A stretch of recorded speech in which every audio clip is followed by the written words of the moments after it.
gülümse, hadi gülümse, bulutlar gitsin.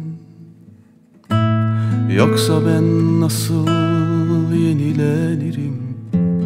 Hadi gülümse. Belki şehre bir film gelir, bir güzel orman olur yazılarda. İklim değişir, Akdeniz olur gülümse. Belki şehre bir film gelir, bir güzel orman olur yazılarda.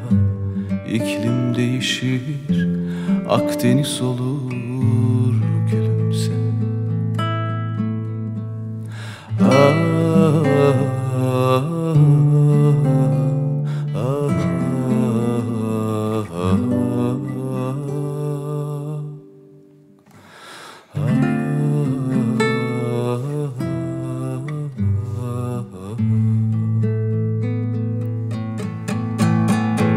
Tut ki karnım acıktı, anneme küstüm, tüm şehir bana küstü. Bir kedim bile yok, anlıyor musun? Hadi gülümse.